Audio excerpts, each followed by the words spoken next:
जी अस्सलाम वालेकुम, अस्सलाम वालेकुम, अस्सलाम वालेकुम। अच्छा, नाकिदीन के हवाले से मैं यही कहूंगा कि पहले तो अगर मुझे भी बर्बाद मर्दों की फहरिस्त में दाखिल कर लिया जाए तो मैं अपना सर तस्लीम खम कर लूंगा उन तमाम नाकिदीन के आगे। इस वक्त आज मैं बात करना चाहूंगा तकरीबन 13 अलामात के बारे में। अगर ये 13 अलामात किसी मर्द में मौजूद हैं तो आप उस शख्स को समझ जाएंगे कि भाई ये शख्स आने वाले वक्तों में या मौजूदा हालात में आप उस मर्द को बर्बाद लोगों की फहरिस्त में दाखिल कर सकते हैं। अच्छा, हो कुछ यूं रहा था कि इस वीडियो का पसे मंजर कुछ ये है, कुछ वीडियोस आ रही होती हैं, मैं उन लोगों के नाम नहीं लूंगा, बड़े बड़े सेलिब्रिटीज हैं, उनकी वीडियोस चल रही होती हैं जिसमें वो अपने बीवी और बच्चों के बारे में रोते पाए जाते हैं। तो ये खास कर वीडियो उन लोगों के बारे में है जो आने वाले वक्तों में इन मुश्किलात का शिकार हो सकते हैं और वो अपने आप को ओल्ड एज होम में या तन्हाई में पाएंगे अगर उनमें ये 13 अलामात मौजूद हैं। कभी कोई शख्स ये बैठकर किसी प्रोग्राम में बता रहे होते हैं कि वो सऊदी अरब में थे, उन्होंने बीवी बच्चों के लिए ये कुर्बानी दी और तब भी वो एक ओल्ड एज होम में पाए जाते हैं। उसके बाद एक और सेलिब्रिटी हैं, आप उनको भी देखेंगे। और मैंने इस तरह के मर्दों पे कम से कम 5 से 6 मर्दों पे रिसर्च करने के बाद ये वीडियो बनाई है। तो ये 13 अलामात अगर आप किसी मर्द में देखेंगे आप समझ जाएंगे कि इस शख्स को, इस मर्द को बर्बाद मर्दों की फहरिस्त में दाखिल किया जाना चाहिए। पहली अलामत बताने से पहले मैं आपको लाइफ एक्सपेक्टेंसी बता दूं। लाइफ एक्सपेक्टेंसी ये होती है कि at the time of birth, जब कोई शख्स पैदा होता है तो उस वक्त मुख्तलिफ मुल्कों में लाइफ एक्सपेक्टेंसी मर्द की मुख्तलिफ है। यानी पाकिस्तान में अगर एक शख्स ने लाइफ एक्सपेक्टेंसी एट बर्थ की बात की जाए, जब एक लड़का पैदा होता है या एक मर्द पैदा होता है तो उसकी लाइफ एक्सपेक्टेंसी 65 साल कही जा रही होती है, चाहे वो 5 साल की उम्र में वफात पाए या 90 साल की उम्र में, बट लाइफ एक्सपेक्टेंसी 65 साल है। बड़ी इंपॉर्टेंट बात है ये। अच्छा, यही लाइफ एक्सपेक्टेंसी जो है क्योंकि हमारे कुछ व्यूअर्स जो हैं वो हिंदी बोलने या समझने वाले भी होते हैं, तो उर्दू और हिंदी समझना कोई इतना मुश्किल काम नहीं होता। तो इंडिया की लाइफ एक्सपेक्टेंसी एट बर्थ है 70 साल। अब वो 13 अलामात इस वक्त जो मैं आपको बता रहा हूं तमाम मज़ाहिब से बालातर होकर, यानी ये हिंदू, क्रिश्चियन, ईसाई, इसमें वो मर्द आप एक्सक्लूड कर देंगे जो पेंशन पर जिंदा हैं, जिनकी एक अच्छी खासी पेंशन मौजूद है और वो पेंशन उन्होंने अपनी जॉब से हासिल की है। यानी गवर्नमेंट ऑफिसर्स इससे आप एक्सक्लूड कर सकते हैं, चाहे वो इंडिया के हों या पाकिस्तान के, गवर्नमेंट ऑफिसर्स एक्सक्लूड किए जा सकते हैं। अब हम आते हैं 13 खसलतें आप कह लें, 13 आदात कह लें, बर्बाद मर्दों की अलामात क्या हैं। पहली, 60 साल की उम्र में भी वो कुछ कर गुजरने की सलाहियत का इजहार करते हैं। खासकर वो ये बात कहते पाए जाते हैं कि मैं अब अपने बच्चों को एक घर देना चाहता हूं। ये 60 प्लस की एज में जाकर वो बता रहे होते हैं। ये पहली खास बीमारी आप कह लें, साइकोलॉजिकल इलनेस कह लें, ये 60 साल की उम्र के बाद उनमें पाई जा रही होती है। जब वो 60 साल की उम्र क्रॉस कर चुके होते हैं, आपसे मिलते हैं, वो कहते हैं मैं अपने बच्चों को एक घर देना चाहता हूं। तो जिस मुल्क में 5 साल आपके मजीद रह गए हैं और बड़ी मुश्किल से आप 60 प्लस की एज में पहुंचे हैं, अब अगर आप अभी भी अपने बच्चों को घर देना चाहते हैं तो इनको आप बर्बाद लोगों की फहरिस्त में दाखिल कर लें। दूसरा, कभी कभी आप वीडियोस जब किसी भी शख्स की देखते हैं, खासकर उन मजलूम मर्दों की जो अपने आप को मजलूम साबित कर रहे होते हैं और अपने बीवी और बच्चों को गलत बता रहे होते हैं, तस्वीर के दोनों रुख देखे बगैर कभी भी फैसला मत कीजिए, कभी भी इनकी बातों पर ईमान मत ले आइए। दोनों तरफ के पहलू सुने, दोनों तरफ की बातें सुने, उसके बाद कोई फैसला लीजिए। नंबर 2, मजलूमियत का सबसे बड़ा अलमबरदार कहलाते हैं बीवी और बच्चों को गलत करार दे देते हैं। ये नंबर 2 है कि आपको उनसे मिलके ऐसा लगेगा जब वो अपनी कहानी सुनाना शुरू होंगे तो आपको पता चलेगा कि दुनिया में अगर कोई मजलूम तरीन मर्द है तो वो ये शख्स है जो हमारे सामने बैठा हुआ है। ये बर्बाद मर्दों की दूसरी बड़ी खासियत है। तो कभी भी किसी एक शख्स का मौक़िफ़ सुन के उसके बीवी बच्चों की बात सुने बगैर अगर आप उस पर ईमान ले आते हैं तो आप अपने आप को कहां खड़ा करेंगे, ये आने वाले वक्तों में बात हो सकती है। 60 प्लस की उम्र में भी, तीसरी पॉइंट पर आ रहे हैं हम, 60 प्लस की उम्र में भी इबादत से दूरी है। वो हिंदू है तो वो अपने मंदिर से दूर है, अगर वो क्रिश्चियन है तो वो चर्च से दूर है, अगर वो मुसलमान है तो वो मस्जिद से दूर है। ये तीसरी बड़ी अलामत आप देख सकते हैं उन लोगों में। चौथी बात, 60 साल की उम्र में भी ये उसकी एक्सटेंशन है। चौथा पॉइंट, एक तरफ वो कहते हैं कि मैं कुछ कर गुजरूंगा, मैं कुछ कारोबार भी कर सकता हूं, मैं ये भी कर सकता हूं, मैं ये भी कर सकता हूं, मैं ये भी कर सकता हूं। तो पहले तो 60 साल तक की उम्र में उन्होंने कुछ भी नहीं किया, बट आज वो कहते हैं मैं ये भी कर लूं, मैं ये भी कर लूं, मैं ये भी कर लूं। दूसरी जानिब जब आप देखेंगे तो हफ्ते में 1 से 2 बार के अलावा वो भी किसी से मिलने चले गए तो चले गए, वो घर से नहीं निकलते। ये चौथी बड़ी अलामत पाई जाएगी इन लोगों में। नंबर 5, अब अगर वो शख्स मुसलमान है, अगर वो शख्स मुसलमान है तो इस्लाम का दायरा उस पर लागू होता है। तो एक बात कही जाती है कि सूद खाने वाला अल्लाह और अल्लाह के रसूल से जंग कर रहा होता है। तो हमने ये देखा कि जिन लोगों ने 60 साल की उम्र में पहुंचने से पहले, 60 साल के बाद अगर कोई शख्स कौमी बचत में पैसा रख रहा है वो एक बात है, अगर वो शख्स अपनी जवानी से ही कौमी बचत में पैसा लगाता है, आप यकीन जाने आप उसको बर्बाद मर्दों की फहरिस्त में दाखिल कर सकते हैं। क्योंकि हदीस कुछ यूं है कि जो शख्स सूद खाता है वो अल्लाह और अल्लाह के रसूल से जंग कर रहा होता है। तो अब आप सोचें कि जिसने अल्लाह और अल्लाह के रसूल से जंग की हो तो उसकी बर्बादी कुछ इस तरह होती है कि अल्लाह ताला उसको उसकी अकल से पैदल कर देते हैं। वो जो फैसला भी लेता है वो गलत हो जाता है, वो सही फैसला भी करेगा तो गलत हो जाएगा। तो इस तरह से वो बर्बाद होता चला जाता है। तो कोशिश करनी है कि 60 साल की एज से पहले कभी कौमी बचत में भी पैसे नहीं रखने, ठीक है। छठी बात, जब भी आप उनके साथ बैठेंगे तो वो घूम फिर कर एक ही टॉपिक तक महदूद हो जाएंगे, जिसके अंदर बुनियादी टॉपिक जो होगा उनका वो बीवी और बच्चों की बुराई होगा। और साथ में जब आप उनसे ये पूछेंगे, ये बहुत इंपॉर्टेंट बात अब मैं आपको बता रहा हूं कि साथ में जब आप उनसे पूछेंगे कि क्या ये बच्चे आप ही के हैं, कहीं ऐसा तो नहीं कि अगर ये बीवी और बच्चे आपके दुश्मन बन गए तो कहीं वो बीवी कैरेक्टर लेस तो नहीं थी, कहीं ये बच्चे हमसाये के तो नहीं है, नहीं। तो वो बड़े वसूख से कहेंगे कि नहीं ये बच्चे तो मेरे ही हैं, ये बच्चे तो मेरे ही हैं। तो फिर आपको एक चीज समझ में आनी चाहिए, मकाफाते अमल, मकाफाते अमल की बड़ी इंपॉर्टेंस है। कुछ उन्होंने किया होगा तो उनको ये सिला मिला होगा। हमने आम का पौधा लगाकर देखा है, मैंने खुद ये काम करके देखा है। अल्लाह ताला ने जो कानून कुदरत है उसको यकसा रखा है। मैंने पपीते कभी किसी ने उगाना हो वो मुझसे पूछे, मैं उसको बताऊंगा कि पपीते का पेड़ कैसे लग सकता है। तो जिस दिन उस पपीते में कोई 9-10 महीने में फल आया, आप यकीन जाने आम में 5-7 साल लग जाते हैं अगर बिल्कुल बीज से आप उगाएं, बट पपीते में 9-10 महीने में आपको पपीता दिख जाएगा। तो ये सवाल पैदा नहीं होता कि पपीते से आप गुलाब निकाल लें। तो जब उनसे ये पूछा जाएगा कि भाई ये बच्चे आप ही का हैं, तो बरमला कहेंगे कि हाँ ये बच्चे मेरे ही हैं, तो वहां से आप समझ जाएंगे कि यार there is a huge problem in this personality.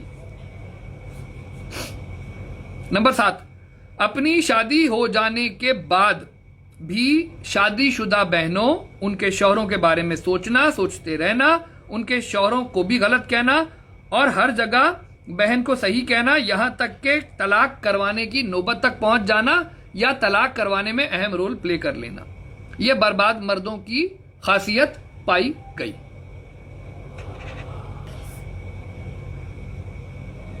और अपने सबसे छोटे भाई के लिए जिंदगी बसर करने का सपना इनका अहम तरीन काम होता है। ये पॉइंट नंबर 7 हो गया। जबकि उनकी अपनी जाती औलाद, जाती बीवी मौजूद होती है, तब भी उनकी शादीशुदा बहनें, उन शादीशुदा बहनों की जिंदगी में मदाखलत, उनके शौहरों की जिंदगी को कंट्रोल करने की ख्वाहिश और अपने छोटे भाई के लिए सब कुछ कर गुजरने की सलाहियत बर्बाद मर्दों की अहम तरीन अलामत है। नंबर 8, शादी के बाद ज्यादा अरसा खासकर जवानी में रिस्क हलाल की आड़ में बीवी बच्चों से दूर गुजारना। ये मिडिल ईस्ट में रहने वाले भाइयों को मैं आपको बताऊं, राजिक अल्लाह है, कराची में भी राजिक अल्लाह है, दुबई में भी राजिक अल्लाह है, मुंबई में भी राजिक अल्लाह है। हाँ, करेंसी डिफरेंस की वजह से कभी कभी हमें ऐसा लग रहा होता है कि सऊदी अरब में दुबई में पैसा ज्यादा है, ये करेंसी डिफरेंस की वजह से लग रहा होता है। जबकि मैंने दुनिया में जब सफर करके देखा तो जो मैं कराची में खाता हूं वही मुझे अमेरिका में मिलता है। तो मैं इस बात को तो समझ गया कि अल्लाह पाक रिस्क देने वाला है और यकसा रिस्क देने वाला है, और जिसको जो जहां दे रहा होता है वो सिर्फ अपने हीलो हुज्जत, अपने बहानों की वजह से दुबई में, सऊदी अरब में। तो अगर आप शादी करने के साथ ही बीवी को ले जा ना सकने की सलाहियत के बावजूद भी आप दुबई में, सऊदी अरब में, मिडिल ईस्ट में पाए जाते हैं, तो बराए करम आपका ईमान थोड़ा सा कमजोर है। आप अगर इस मुल्क में भी, ये एक मुल्क है, पाकिस्तान भी एक मुल्क है, इंडिया भी एक मुल्क है, इंडोनेशिया भी एक मुल्क है, मलेशिया भी एक मुल्क है, आप अपने मुल्क में कोशिश करके देखें, इंशाल्लाह तो बर्बाद मर्द करते ही हैं कि वो रिस्क हसूल की आड़ में बीवी बच्चों से दूर वक्त गुजारना पसंद करते हैं। वो कोई भी बहाना बना सकते हैं, वो इवन वहां पर रहने का, रिस्क हलाल कमाने का भी बहाना बना सकते हैं। 365 दिन में से 200 दिन अगर बच्चों बीवी से दूर गुजारा जा रहा है, आप उस शख्स को आने वाले वक्तों में बर्बाद लोगों की फहरिस्त में पाएंगे, क्योंकि उससे एक बहुत बड़ा खला पैदा हो जाता है आपके और आपके बीवी बच्चों के दरमियान। तो कोशिश करें जब तक आपका बच्चा मैट्रिक ना कर ले तब तक आपके जहन में ऐसे कोई सपने आते हैं तो आपने, जब तक बच्चे मैट्रिक ना कर ले, अभी उनकी अगर दुनिया में सबसे ज्यादा जरूरत कहीं पर है आपकी, वो आपके बच्चों को है, और आपने अगर शादी अभी अभी की है तो आपकी बीवी को है। अदरवाइज अगर आपने बीवी को शादी करने के बाद सिर्फ इस ख्याल से अपने माँ बाप के पास छोड़ दिया है तो ये गुनाह अजीम है। मुख्तलिफ मज़ाहिब के मुख्तलिफ मौलवियों से जाकर मुलाकात करने से बेहतर है कि थोड़ा सोचकर देखेंगे, अगर अभी आपने बीवी को अपने साथ नहीं रखना था और आपने अपने वालिदैन की क़यादत पर, अपने वालिदैन की उस पर आपने तैनात करना था खिदमत पर, तो सर ये गलत है, ये गलत है, इंतहाई गलत हरकत थी। आप बर्बाद लोगों की फहरिस्त में शामिल हो जाएंगे या ऑलरेडी बर्बाद होंगे। 9, एज पर इस्लाम बात कर लेते हैं। कब्र इंसान को 7 से 8 मरतबा डेली पुकारती है।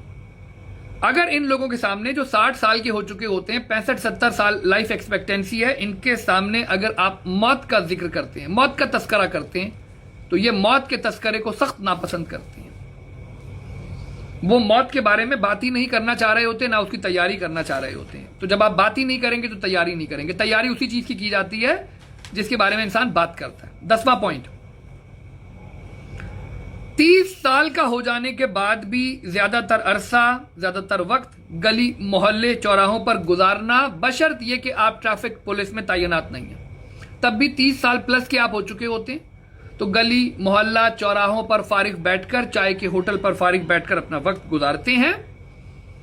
ये वो लोग हैं जो बर्बाद मर्दों की फहरिस्त में शामिल होते हैं या हो जाएंगे, या आने वाले वक्तों में आप इनको बर्बाद लोगों की फहरिस्त में देखेंगे। पॉइंट नंबर 11, 11वीं अलामत क्या है? 38 से 40 साल की उम्र होने तक, 38 से 40 साल की उम्र होने तक, 38 से 40 ईयर्स तक पहुंचने तक वो शादी से दूर रहते हैं और कोई भी हीलो हुज्जत या बहाने बना रहे होते हैं कि अभी बहनों की शादी नहीं हुई थी। सर, आपकी शादी हो जाएगी, उसके साथ भी बहनों की शादी हो सकती थी। आपकी शादी हो जाएगी, उसके साथ भी बहनों की शादी हो सकती थी। आप शादी कर लेते, आपकी बहनों की शादी भी हो जाती। किसी भी तरह का हीलो हुज्जत बहाना बनाते हैं। 38 से 40 ईयर्स तक की नेवर मैरिड की एज में बैठे हुए होते हैं, चाहे गोया उनके पास करोड़ों अरबों रुपए क्यों ना हो, नफ्सियाती तौर पर भी बीमार होते हैं और बर्बाद लोगों की फहरिस्त में शामिल हो जाते हैं। ये 11वां था। 12वें पे,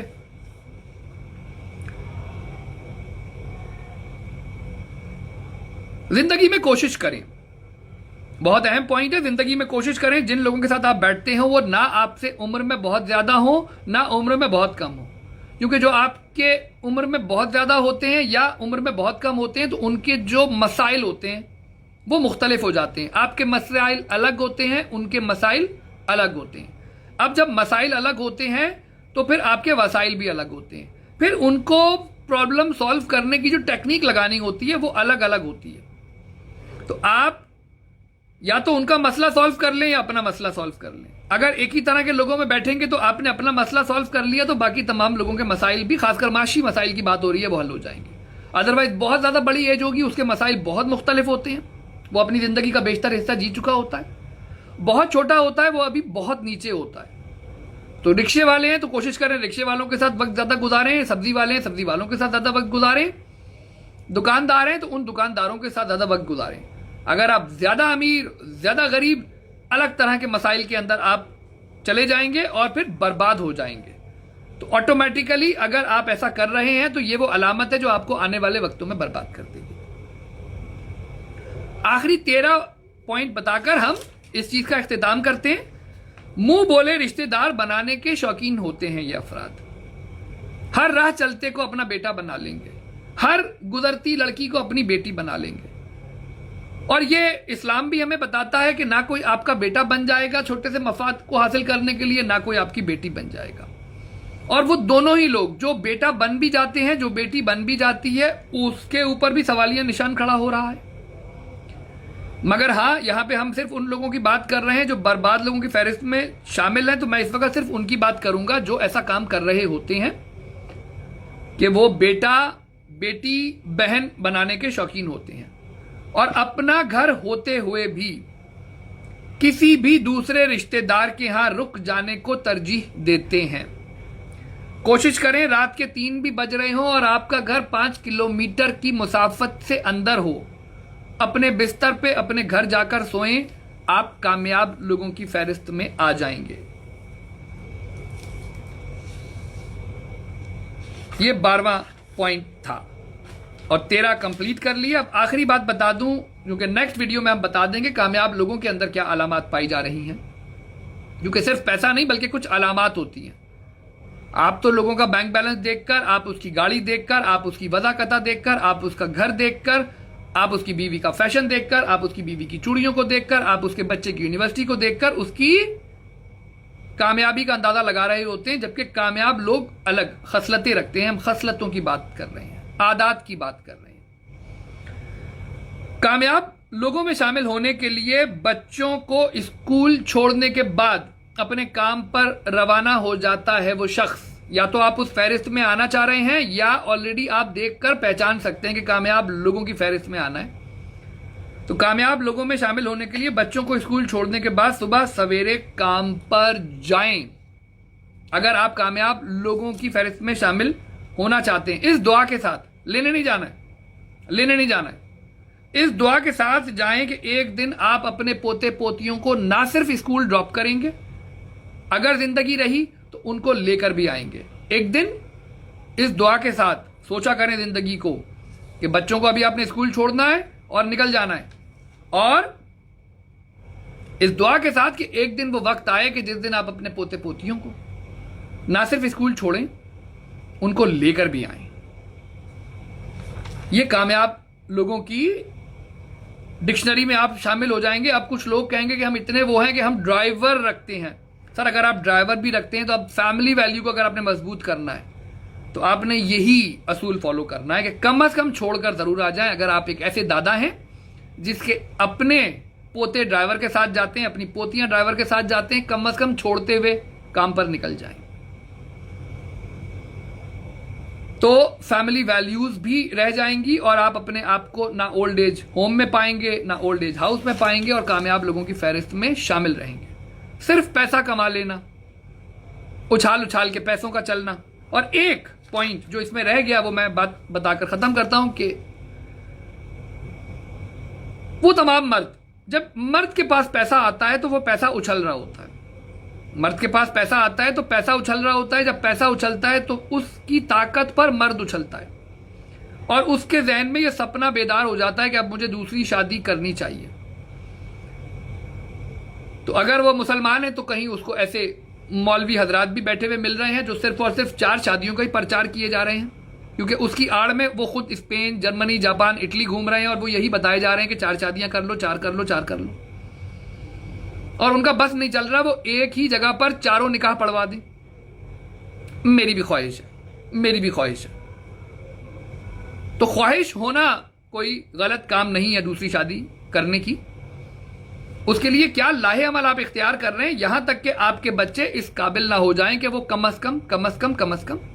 अच्छा, दूसरी शादी में पैसा उछल रहा है तो पहले तो आपकी पहली बीवी, तो खैर बीवी तो कभी सेटिस्फाई नहीं हो रही, बीवी की सेटिस्फेक्शन तो हो ही नहीं सकती कि आप उसको मतलब यहां तक भी भर देंगे तो वो सेटिस्फाई तो नहीं होगी। मगर हां, आपके बच्चे अच्छी से अच्छी यूनिवर्सिटी OA लेवल की तालीम हासिल करें, और तालीम जब वो मैट्रिक, इंटर, मिनिमम मैट्रिक अपने ध्यान में रखें कि मैट्रिक से पहले आपने अपने इस दूसरी शादी के सपने को दबा के रखना है। बर्बाद आदमी करता यह है कि वो एक गरीब होता है, गुर्बत में शादी करता है, जैसे ही थोड़े से हालात बेहतर होते हैं, जैसे ही पैसा आना शुरू करता है, पैसा उछलता है, वो ठक करके दूसरी शादी कर लेता है। वहीं से उसकी पूरी जिंदगी और साथ में उन लोगों की जिंदगी जो उसने बीवी बच्चे होते हैं उन सबकी जिंदगी बर्बाद कर बैठता है। तो इसकी भी जिंदगी बर्बाद होनी है। ये कैसे खुशहाल हो जाएगा? ये होता है मकाफाते अमल।